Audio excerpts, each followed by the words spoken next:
الحمد لله على إحسانه والشكر له على توفيقه وامتنانه وأشهد أن لا إله إلا الله وحده لا شريك له تعظيما لشأنه وأشهد أن محمدا عبده ورسوله الداعي إلى رضوانه صلى الله عليه وعلى آله وأصحابه وسلم تسليما كثيرا إلى يوم الدين. يا أيها الذين آمنوا اتقوا الله حق تقاته ولا تموتن إلا وأنتم مسلمون.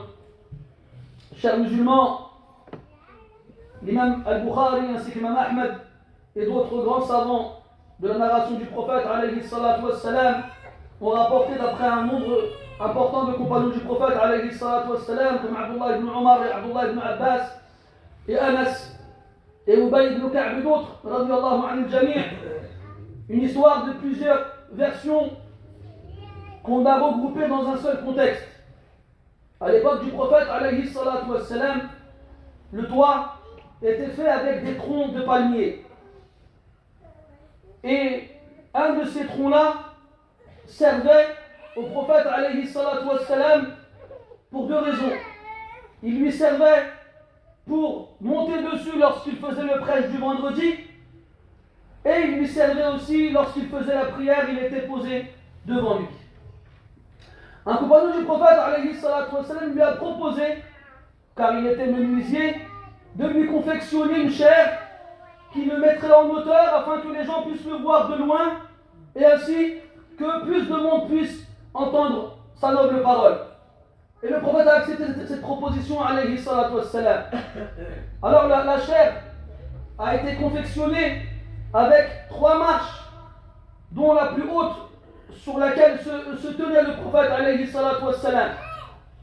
Et le jour où la chaire était prête, et la première fois que le prophète allait monter dessus alayhi salatu wassalam, il se dirige vers elle et passe devant le tronc de palmier qui lui servait auparavant pour le prêche du vendredi.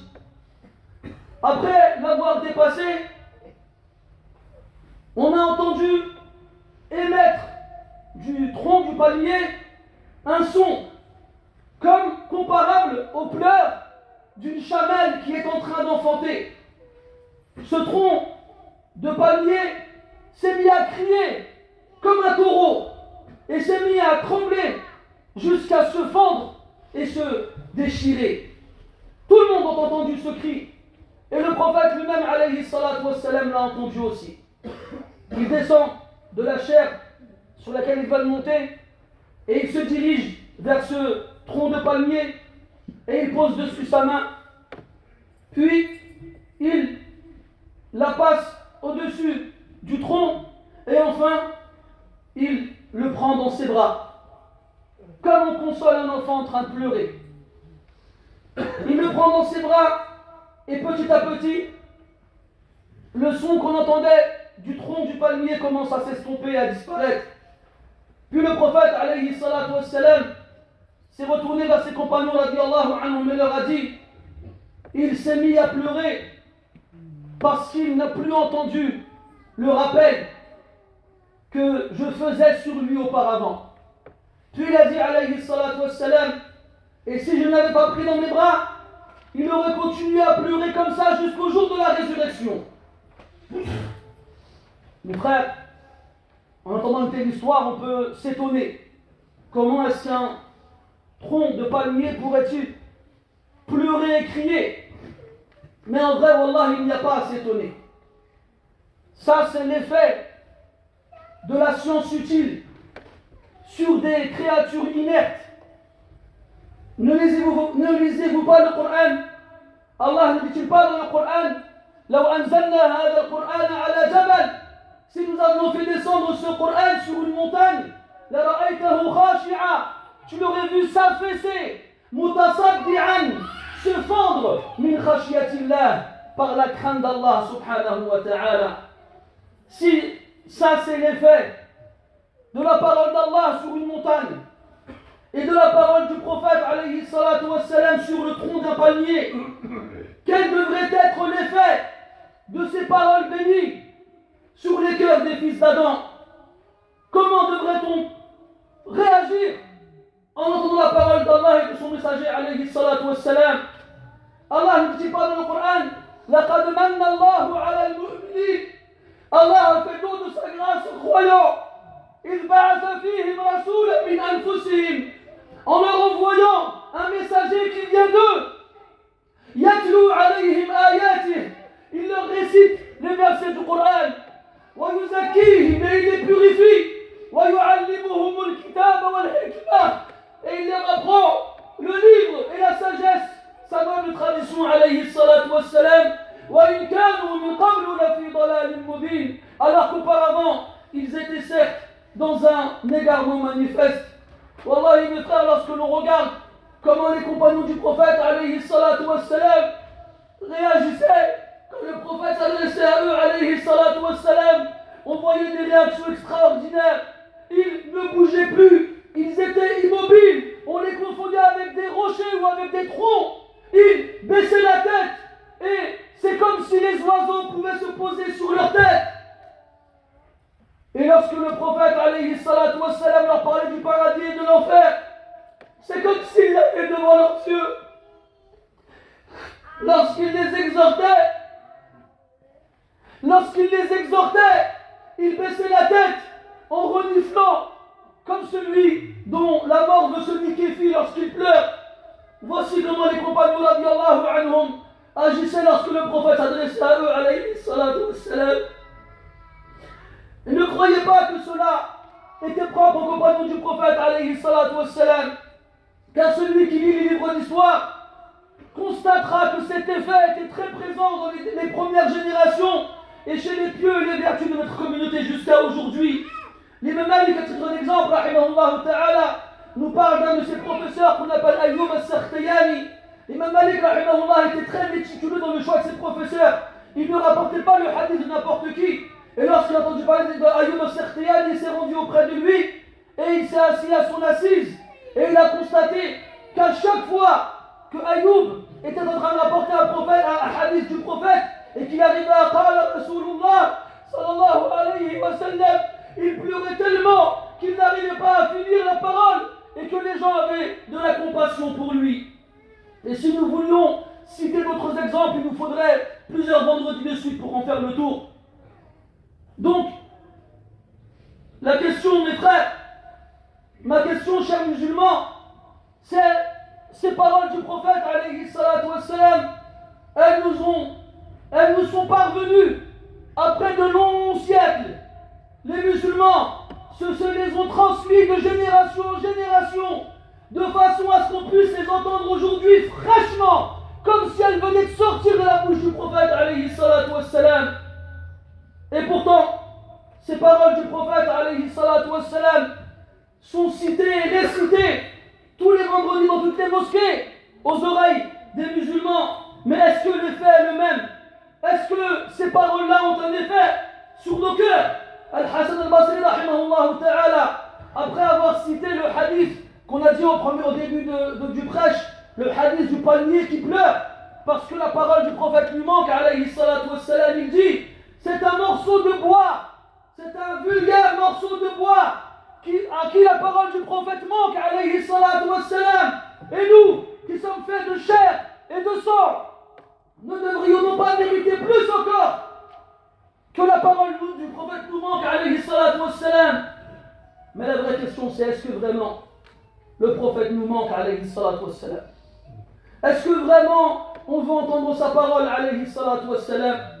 Est-ce que vraiment elle nous manque comme nous manquerait la parole de notre Père des années après sa mort, ou bien la parole de quelqu'un qu'on aime et qui est parti pour un long voyage longtemps et qu'on n'a plus l'occasion d'entendre? Est-ce que vraiment elle nous manque? Est-ce qu'il suffit pour certains de se réunir dans les mosquées pour y chanter des chants à l'attention du prophète alayhi salatu wassalam le jour de sa présumée naissance, alors que le reste de l'année nous ne ressentons rien envers le prophète alayhi salatu wassalam? Wallahi, que l'amour véridique, celui de l'amoureux, le vrai, eh bien jamais la pensée de celui qui l'aime ne quitte son cœur.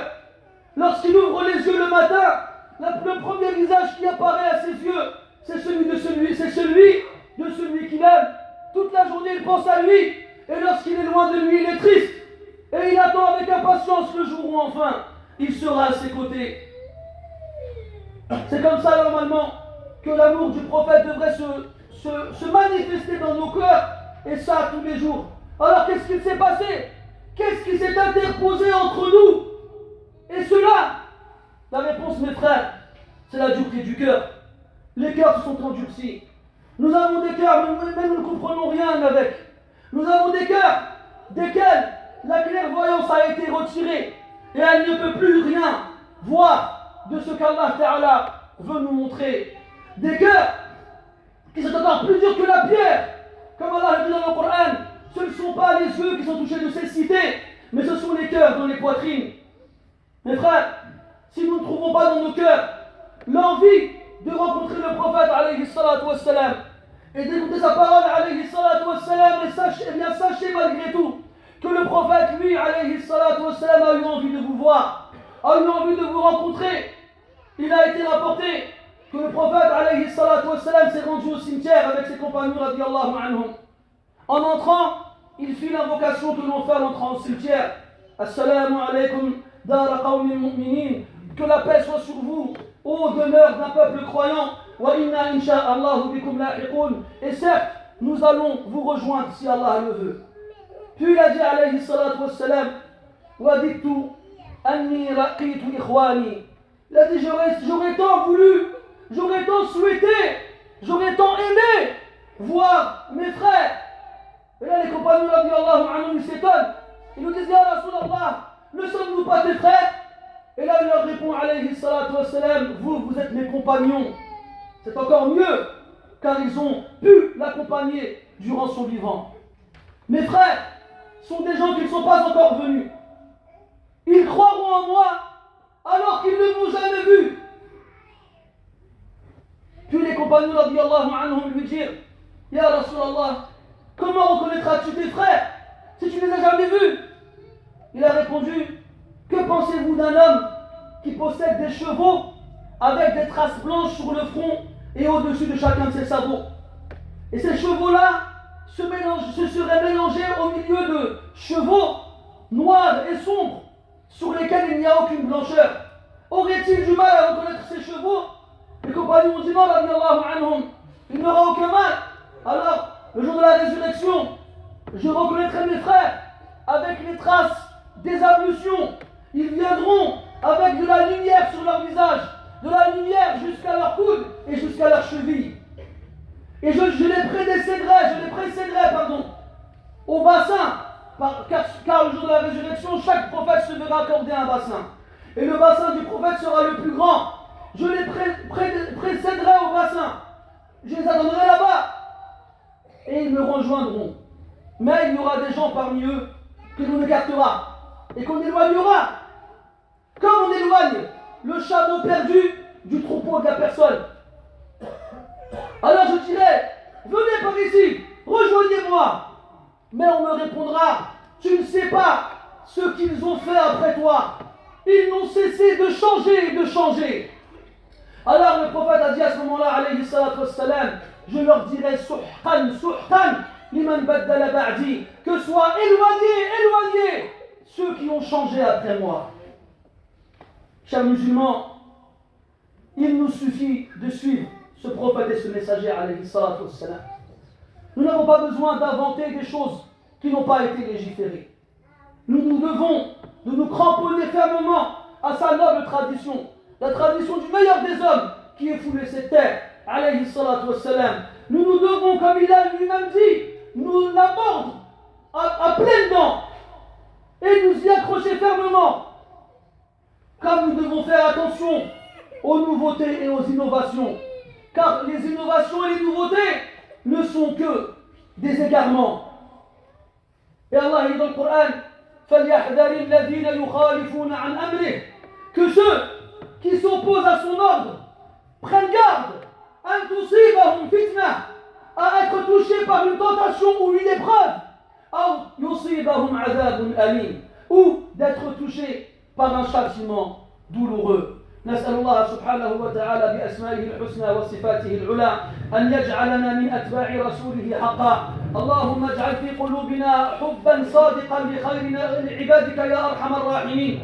اللهم كما قدرت ألا نراه في هذه الدنيا فلا تحرمنا رؤيته في الآخرة يا رب العالمين. اللهم احشرنا في زمرته، اللهم احشرنا في زمرته، اللهم اجعلنا معه فإننا قد أحببناه يا رب العالمين. اللهم إنا نسألك حبك وحب من يحبك وحب كل عمل يقربنا إلى حبك يا أكرم الأكرمين. اللهم أعز الإسلام والمسلمين، اللهم انصر من نصر الدين، اللهم كن لعبادك المسلمين المستضعفين في كل مكان يا رب العالمين. اللهم أعنا واجعلنا سببا لإعانة إخواننا لسماع حديث نبينا عليه الصلاة والسلام صباحا ومساء وفي كل وقت أمكن يا رب العالمين. اللهم اشف مرضانا يا شافي المرضى، اللهم اشف مرضانا يا شافي المرضى.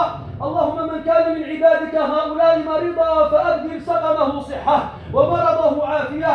أحد آبائنا الآن في المستشفى سوف تجرى عليه عملية جراحية، نسأل الله تبارك وتعالى أن يكتب لها النجاح والتوفيق، ونسأله سبحانه أن يجعلها سببا لنزول شفائه عليه وعلى جميع مرضى المسلمين. سبحانك اللهم وبحمدك أشهد أن لا إله إلا أنت، نستغفرك ونتوب إليك. وصل اللهم وسلم على عبدك ورسولك وعلى آله وأصحابه أجمعين، والحمد لله رب العالمين. وقوموا إلى صلاتكم يرحمكم الله.